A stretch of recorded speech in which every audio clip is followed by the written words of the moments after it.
sa lahat ng barangay official, to 800 plus barangays in the city of Manila. Magkayak na kayo. Linisin nyo na ang lahat ng kalsada, creek, at mga imbornal.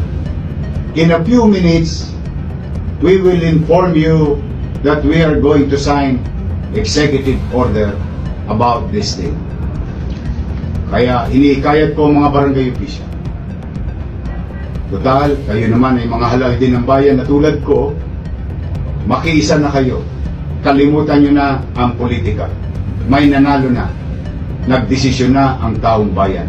Panahon na para tugunan ninyo ang sinumpaan nyong tungkulin.